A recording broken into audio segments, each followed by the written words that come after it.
Eclesiastes capítulo 5. Eu sei que está bastante quente, mas nós queremos ficar aqui nos próximos 40 minutos e muito provavelmente você não vai desidratar nos próximos 40 minutos.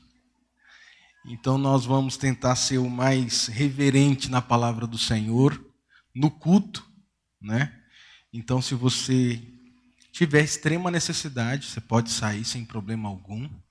No entanto, se a sua necessidade conseguir esperar até acabar o culto, será muito bom também. Eclesiastes capítulo 5. Nós estamos peregrinando aí no texto de Eclesiastes. Hoje nós vamos do verso 8 ao verso 12, ao verso de número 20 de Eclesiastes capítulo 5. Esse texto, eu já adianto, eu estou indo para ele com um pressuposto. Toda vez que a gente fala sobre riquezas, na Bíblia, ser rico, a gente precisa analisar o texto já com o pressuposto de que ser rico não é pecado ou problema. Então, para eu não ficar voltando a essa máxima ao longo do texto, do sermão, eu já adianto isso para que você não tenha essa impressão, porque Salomão vai falar agora um pouco de riqueza e de dinheiro, e isso vai falar muito ao nosso coração. Eclesiastes capítulo 5, o verso de número 8 ao verso de número 20, a palavra do Senhor diz assim: se você vir um pobre oprimido numa província, e vir que lhe são negados o direito e a justiça, não fique surpreso, pois todo oficial está subordinado a alguém que ocupa posição superior, e sobre os dois há outros em posição ainda mais alta. Mesmo assim, é vantagem à nação ter um rei que a governe e que se interesse pela agricultura. Quem ama o dinheiro jamais terá o suficiente. Quem ama as riquezas jamais ficará satisfeito com seus rendimentos. Isso também não faz sentido. Quando aumentam os bens, também aumentam os que os consomem. E que benefício trazem os bens a quem os possui, se não dar um pouco de alegria aos seus olhos? O sono do trabalhador é ameno, quer coma pouco, quer coma muito, mas a fartura de um homem rico não lhe dá tranquilidade para dormir. Há um mal terrível que vi debaixo do sol, riquezas acumuladas para a infelicidade do seu possuidor. Se as riquezas dele se perdem no mau negócio, nada ficará para o filho que lhe nascer. O homem sai nu do ventre de sua mãe, e como vem, assim vai. De todo o trabalho em que se esforçou, nada levará consigo. Há também outro mal terrível. Como o homem vem, assim ele vai. E o que obtém de todo o seu esforço em busca do vento?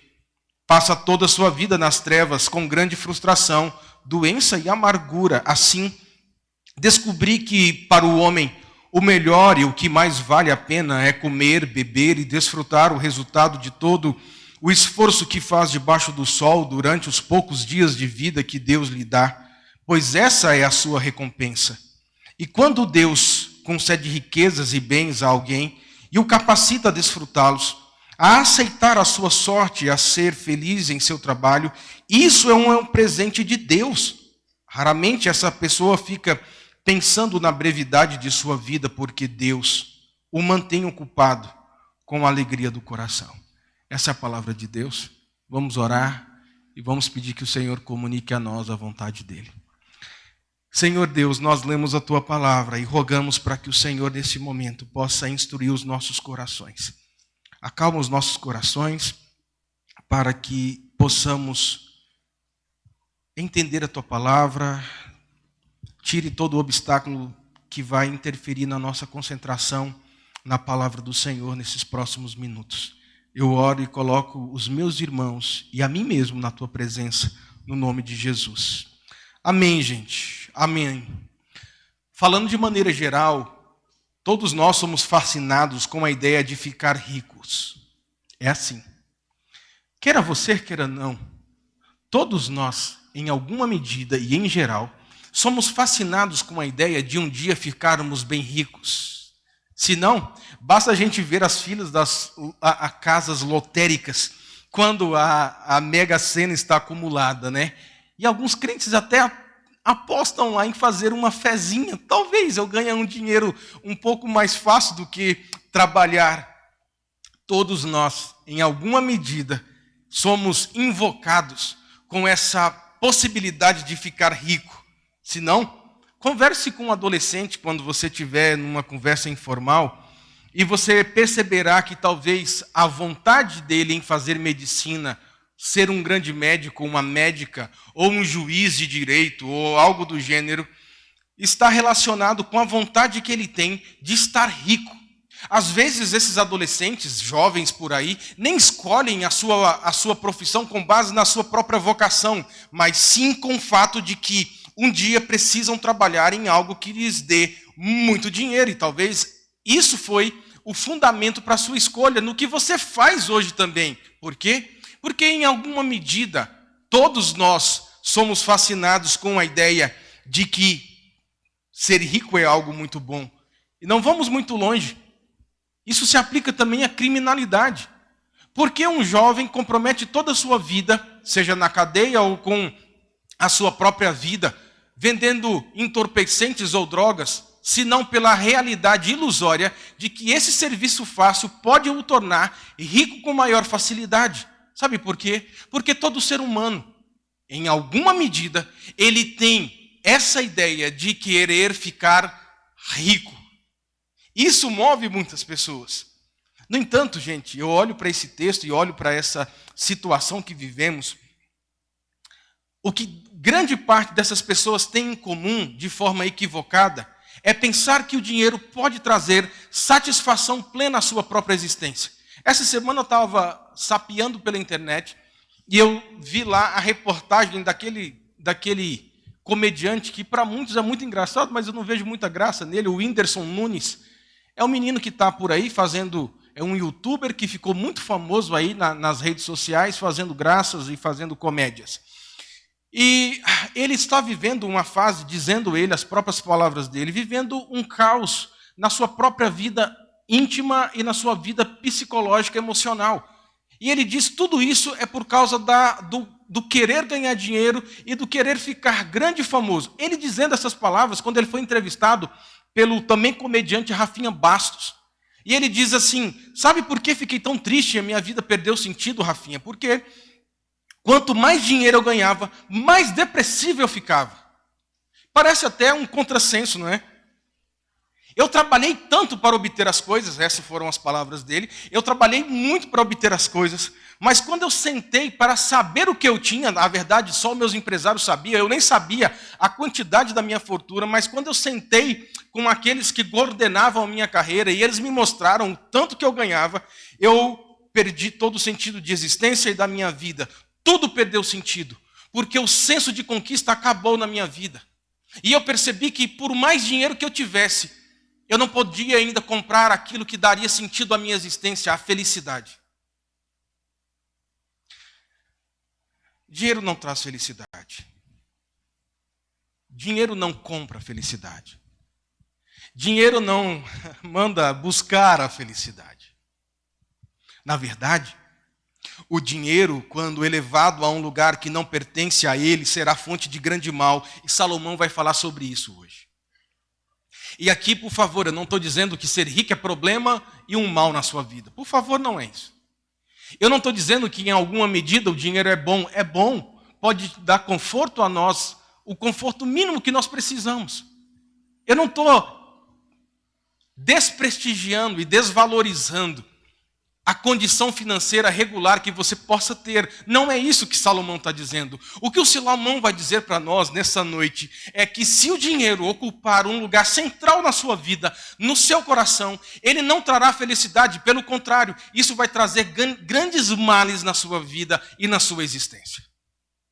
Ah, velho Salomão. Após lidar então com a importância da adoração, e a importância de estarmos ancorados na eternidade. Lembra do que nós falamos no último sermão? O porquê reunimos semanalmente. Porque isso aqui aponta-nos para a eternidade com o Senhor. Mas agora o Salomão, o velho pregador, vai considerar esse mundo, mais especificamente, a tolice de amar o dinheiro em demasia. Eu não sei se esse é o seu problema.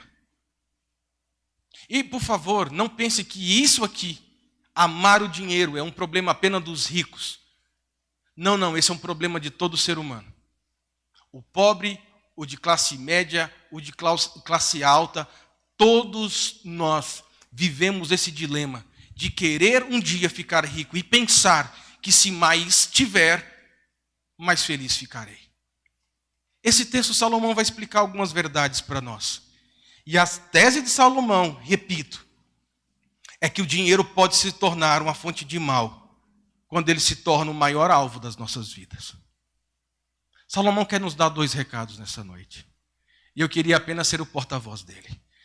A primeira coisa que esse texto nos ensina é que o amor ao dinheiro pode nos levar a querer explorar o próximo. Via de regra, aquele que ama em demasia o dinheiro, ele está propenso a explorar o seu próximo. O Salomão vai começar então a estabelecer essa tese aqui. E agora eu estou com uma outra versão, a revista atualizada, que vai trazer, eu acho que maior sentido, ou melhor sentido para o texto, o verso 8 e o verso 9. Diz assim o Salomão: se vires em alguma província opressão de pobres e o roubo em lugar do dinheiro e da justiça, não te maravilhes de semelhante caso, porque o que está acima de outro, mais alto que o explora, e sobre estes há ainda outros mais elevados que também o exploram. O proveito da terra é para todos, até o rei se serve do campo. Olha que maravilha Salomão dizendo. No verso 8 aqui, o Salomão diz que nós não devemos ficar tão surpresos assim, ao presenciarmos uma situação de exploração no nosso cotidiano. Ele está dizendo, isso faz parte do mundo caído.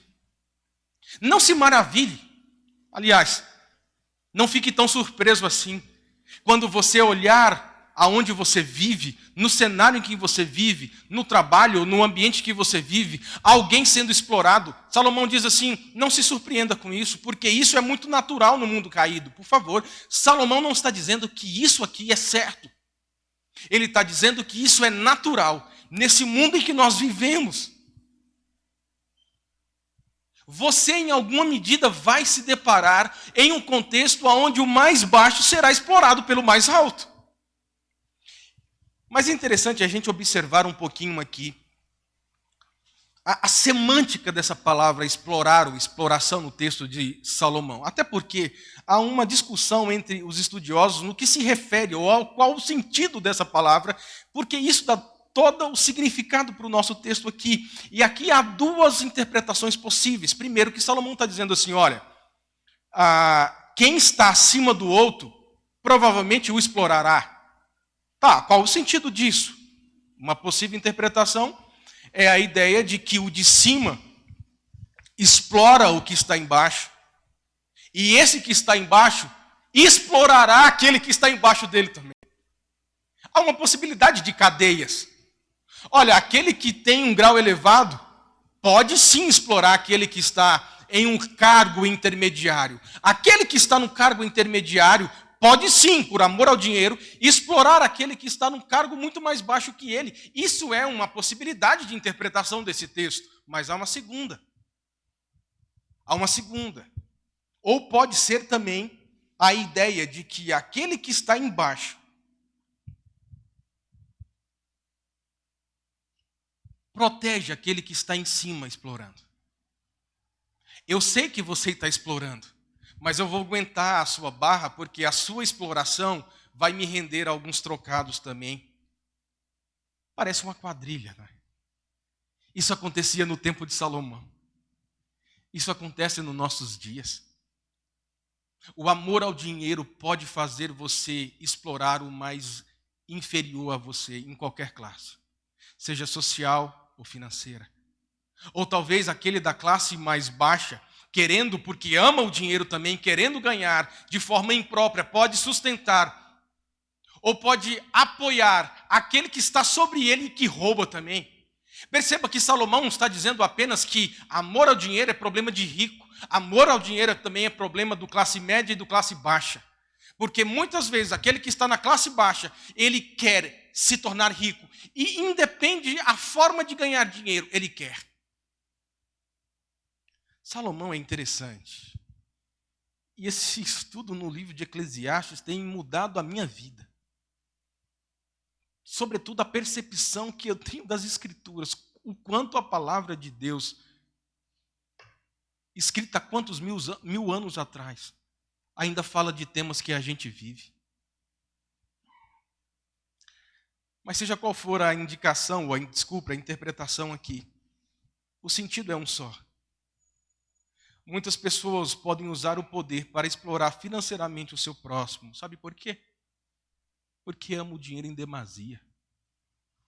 E quando nós amamos o dinheiro em demasia, ele rouba o nosso coração. E o ensino do velho pregador aqui é apenas um, realista e bíblico. Há opressão e roubo em lugar da justiça. Há opressão e roubo. Porque para muitos, o dinheiro é mais importante do que o próximo. É por isso que há exploração. A exploração existe porque o dinheiro se tornou mais importante do que a pessoa. E quando o dinheiro, as posses, os bens, é mais importante na sua vida do que a vida do seu próximo, você vai o explorar, certamente. Eu fiz uma enquete brincando essa semana no meu Instagram. E eu perguntei assim, existe possibilidade do crente explorar o seu próximo? E eu vi algumas respostas que foram hilárias, é assim. Aí alguns disseram assim, sim, nós podemos explorar o próximo quando a gente vai para um churrasco comunitário e você não leva a sua carne suficiente para você. Ou, aliás, você não leva carne e refrigerante nenhum e você come explorando o seu próximo. Eu achei muito engraçada essa percepção. Você pode explorar o seu próximo quando você vai para o churrasco, não leva a sua carne. Miserável. Ou se você come 1 quilo e leva 200 gramas. Não dá. Não dá, vai. Mas como a gente explica a exploração financeira dos ditos evangélicos, que usam seus púlpitos para explorar psicológica e financeiramente a vida das suas ovelhas, vendendo a eles promessas e milagres que o Senhor não prometeu. Exploração também é coisa de crente. Quando você tem condições de pagar uma quantia maior para a sua diarista e você não paga, mesmo sabendo que o serviço que ela presta para você é um serviço que vale muito mais do que ela está cobrando. É assim que você explora. É pensando em você, é pensando no seu dinheiro, é pensando no seu ganho, ao invés de pensar na necessidade do seu próximo. É assim que você explora. É sabendo que você poderia ajudar, que você poderia gastar um pouco mais e dar um pouco mais para abençoar o seu funcionário, mas você não dá, porque você conta as moedas para não pagar talvez aquilo que lhe é de direito. É assim que nós exploramos. E o Salomão está dizendo assim, sabe por que você explora? Porque você ama o dinheiro em demasia. Porque você ama mais o dinheiro do que ama pessoas. A segunda coisa que o Salomão nos ensina, o segundo princípio desse texto. O dinheiro não satisfaz o seu coração e ainda traz diversas dores para você. O dinheiro não vai satisfazer a sua necessidade. Aliás, talvez o dinheiro vai trazer grandes dores para a sua vida. O Salomão vai gastar agora o resto do texto, do verso 10 ao verso 18 e caminhando para o 20 aí, falando e argumentando a esse respeito.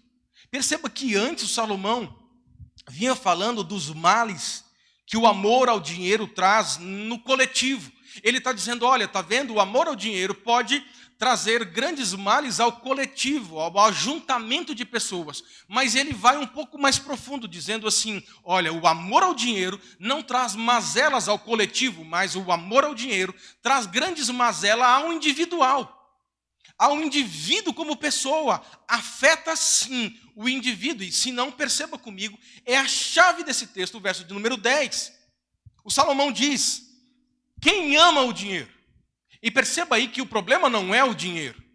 O problema aí que o Salomão deixa muito bem estabelecido é o sentimento que você tem para com o dinheiro. O problema não é a moeda em si. O problema não é a quantia em si. O problema é o seu amor por isso.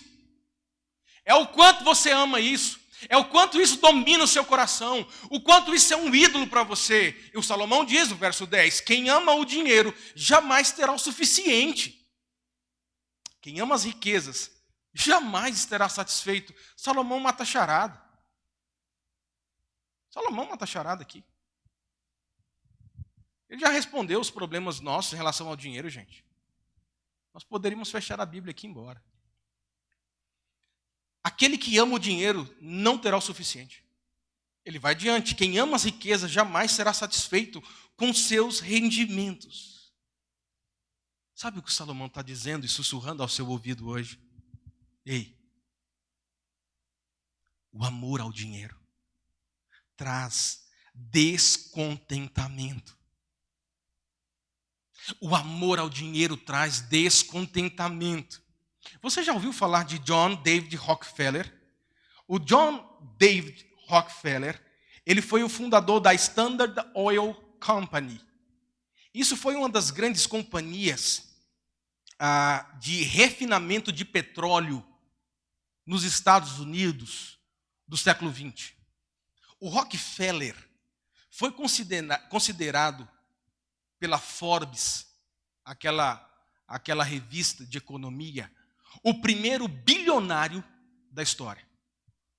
O primeiro bilionário da história. Estima-se que em 29 de setembro de 1916, o Rockefeller tinha chegado a uma fortuna pessoal, não familiar, pessoal, de $1 bilhão. A família dele tinha acumulado, 8 bilhões e alguma coisa. Ele, pessoalmente, chegou a cifras de $1 bilhão. O capitalismo, na verdade, era uma das suas maiores influências, de fato. Mais uma vez perguntaram ao Dr. David Rockefeller, o que mais você gostaria de obter? Você é um empresário bem-sucedido, ganhou de tudo. Você juntou uma cifra de $1 bilhão. O que mais você quer ter? E a resposta dele foi a única, e rápida e direta. Eu quero ter um pouco mais. Apenas um pouco mais. E você sabia de uma curiosidade? O Rockefeller era um batista do norte dos Estados Unidos e professor de escola bíblica dominical e um dizimista fiel. O que mais você quer obter? Apenas um pouco mais. Salomão já explicou. O muito dinheiro traz descontentamento. Você nunca vai estar contente com o que você ganha. Quem ama o dinheiro jamais terá o suficiente, o velho já falou. Quem ama as riquezas jamais será satisfeito com seus rendimentos, o velho Salomão já tinha dito. O que mais você quer ter, Rockefeller? Apenas um pouco mais. Eu não estou contente com $1 bilhão, eu quero um pouco mais. Salomão sussurra uma outra verdade nos nossos ouvidos nessa noite. O dinheiro pode trazer alguns inconvenientes. Sim, o Salomão está dizendo isso. Perceba o verso de número 11. Ele diz, quando aumentam os bens, também aumentam os que os consomem. Salomão diz que basta alguém enriquecer, que surgem alguns amigos de ocasião. Sempre assim. E tem um termo em inglês que descreve essa turma é o Antorge. Antorge, eu não sei se eu estou fazendo a produção correta, mas é Antorge, que é uma tradução para o coletivo, um grupo de pessoas. O Antorge é, então, um fenômeno que cresce a cada dia nos Estados Unidos e pelo mundo aí, sobretudo na vida das celebridades dos mais famosos. Em suma, sabe o que é o Antorge? O Antorge é aqueles parças que vivem em torno de uma celebridade. Eles largam a vida para viver em função de uma celebridade, de um jogador de futebol, de um cantor, de um artista. E eles vivem como parasitas, sugando, jogando videogame, promovendo algumas festas. Sabe o que é isso? Salomão está dizendo assim, as riquezas podem trazer alguns inconvenientes, de algumas amizades ocasionais que vão vir apenas para sugar o que você tem. Quando aumentam os bens, também aumentam aqueles que vão consumir os seus bens. Os parças surgem de todos os lados. O Salomão já sabia disso. E o Salomão caminha para o final, dizendo o seguinte: sabe de um outro problema que o muito dinheiro pode trazer para você? Sabe de um outro problema que o amor ao dinheiro pode trazer para você? O amor ao dinheiro pode tirar o seu sono. O amor ao dinheiro pode tirar o seu sono. Pastor, a falta dele também. Eu sei. Mas o Salomão está falando do amor ao dinheiro agora. Percebam quanto Salomão é claro no verso de número 12. Quando ele diz assim, o sono do trabalhador é ameno. Quer coma pouco, quer coma muito. Mas a fartura de um homem rico não lhe dá tranquilidade para dormir. Ora, o que Salomão está dizendo aqui? Salomão está dizendo que a fartura do rico muitas vezes não deixa dormir.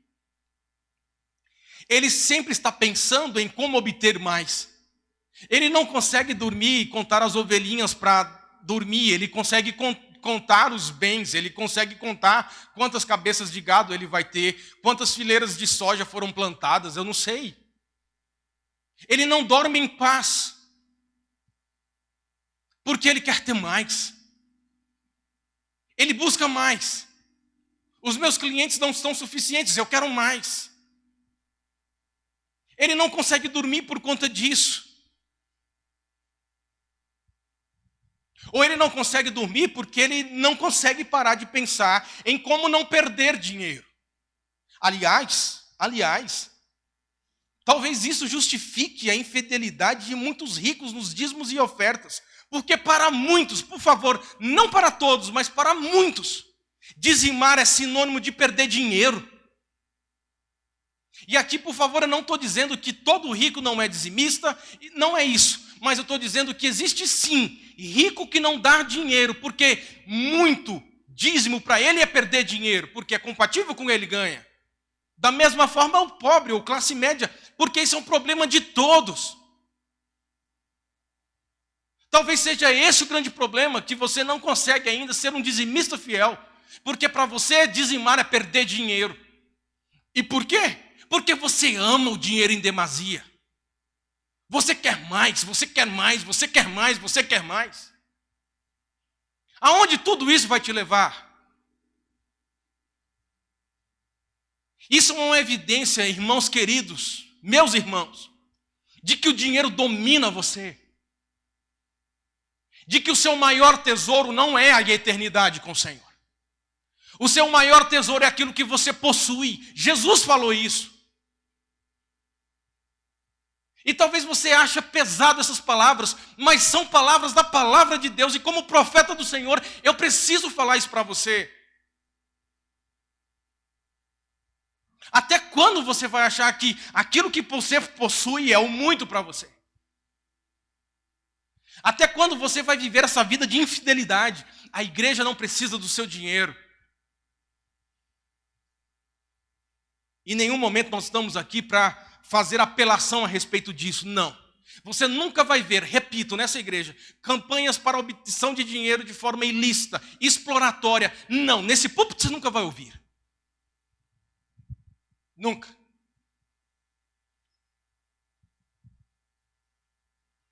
Mas, meu irmão, não brinque com Deus. Seja fiel. Seja fiel. Se você ganha um salário mínimo, ou se você ganha 1 bilhão, como Rockefeller, seja fiel. Dízimo não é perder dinheiro. Pastor, como nós podemos aplicar isso para as nossas vidas? Algumas observações. A primeira observação que faço é que sua felicidade não está condicionada ao tanto de dinheiro que você tem. A sua felicidade não está condicionada ao tanto de dinheiro que você tem. Novamente, as palavras de Salomão não são direcionadas apenas aos ricos, mas as palavras de Salomão são direcionadas a todas as classes econômicas e sociais. O princípio é o mesmo. Se você acha que precisa de muito dinheiro para ser feliz, você está colocando a sua esperança no lugar errado. Isso não é uma questão apenas de ser rico. Se você é da classe econômica e social mais baixa, esse, sem sombra de dúvida, é um problema seu também, porque esse é um problema da humanidade. Talvez você ache que o seu problema está relacionado com o tanto que você ganha. Meu irmão, o problema que você vive não está relacionado ao tanto que você ganha. Não coloque a sua felicidade condicionada a algo que é instável, que é a condição econômica. A economia é algo fundamentalmente instável. A fala do presidente altera a bolsa de valores, o valor do dólar. O Bolsonaro fala um trem, o dólar sobe. O Bolsonaro deixa de falar um negócio, o dólar baixa. Por favor, eu não estou aqui falando contra ou a favor de Bolsonaro. Eu estou falando de que a economia ela é instável. Basta um presidente falar algo ou deixar de falar algo que muda. E você coloca a sua felicidade em cima de algo tão instável como isso.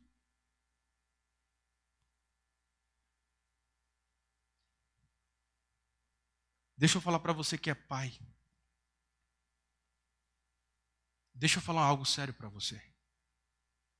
Sobretudo se você é pai de criança ou de adolescente ou da turma ainda que depende de você. As suas posses não são garantias de que a segurança dos seus filhos estão asseguradas no futuro. Entenderam? Fui redundante. Mas as suas posses não são garantias de segurança para os seus filhos no futuro. Eu vejo muito pai dizendo assim, olha, eu trabalho muito, até porque eu tenho que deixar muito para os meus filhos. Ok, é uma preocupação lícita, não há nada de ilícito nisso. No entanto, cuidado com a sua motivação. Cuidado para que você coloque a segurança dos seus filhos naquilo que você está juntando agora. O Salomão está dizendo isso para nós, gente. Nós não estamos inventando aqui argumentos, Salomão está dizendo. Se não, o verso de número 13, ele diz assim, há um mal terrível que eu vi debaixo do sol. Riquezas acumuladas para a infelicidade do seu possuidor. Se as riquezas dele se perdem no mau negócio, nada fica para o filho que lhes nascer.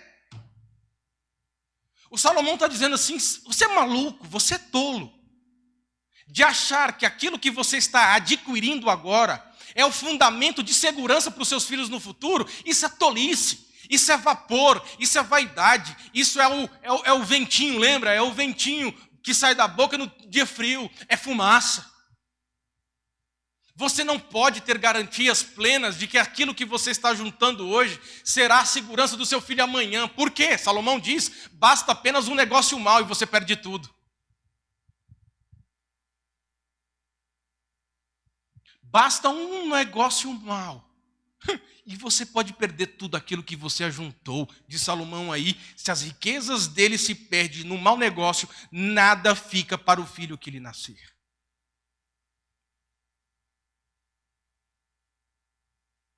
O dinheiro não traz a segurança que você acha que traz. Não faça loucura. Não arrebente com a sua família. Não tome decisões equivocadas. Não seja infiel ao Senhor apenas para obter. Aquilo que você pensa em dar segurança para você e para os seus filhos é vapor. É vapor. Adolescentes, eu queria falar com vocês.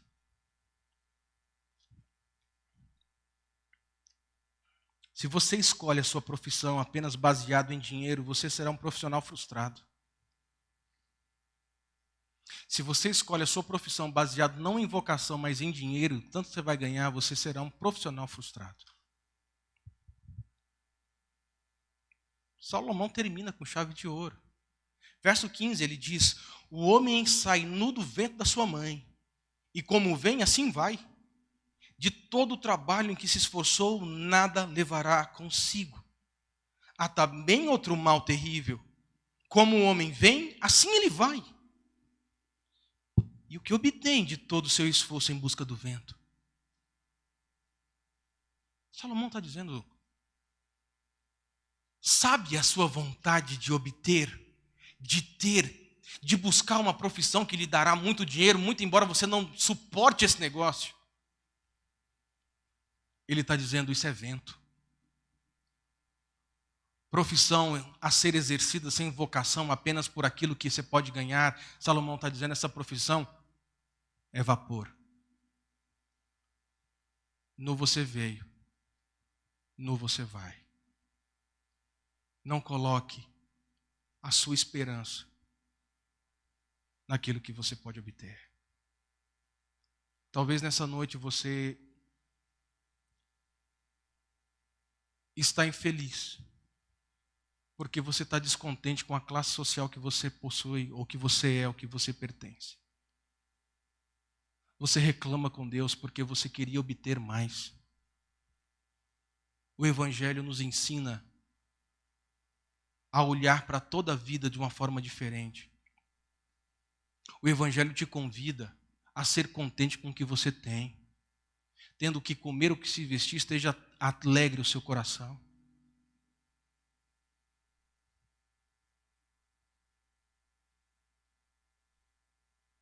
Eu quero falar para você, terminando, dizendo a você, talvez, que tem muitas posses. E isso impede você de ser fiel.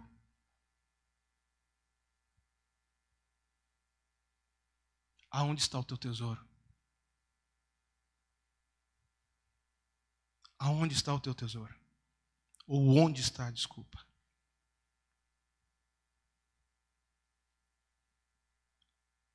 Há um tesouro muito maior do que aquele tesouro que você sai para trabalhar todo dia para conquistar. É o tesouro da eternidade. Por isso que Jesus, uma vez de forma muito categórica, ele diz assim: olha, gente, não acumulem para vocês tesouros. Acumulem para vocês tesouro nos céus, onde a traça e a ferrugem não destrói, onde os ladrões não vão arrombar a porta da sua casa e furtar o que você tem. Pois aonde estiver o teu tesouro, vai estar o teu coração. A ganância é um problema de coração. A busca desenfreada de ter, obter e ter mais um pouquinho é um problema de coração. Você que está numa classe menor, mais baixa economicamente, e você está descontente com a sua posição, isso é um problema de coração.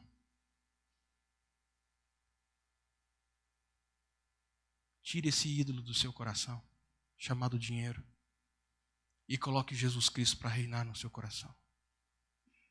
Essa é a solução do Evangelho. Vamos ficar em pé e vamos orar.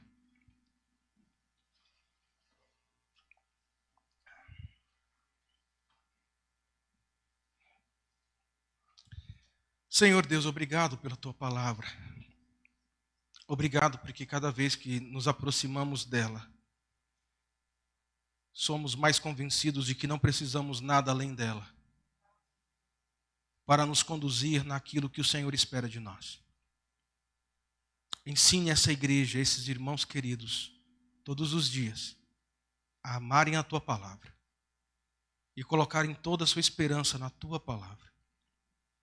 Eu quero orar por aqueles que estão descontentes com a vida financeira que têm.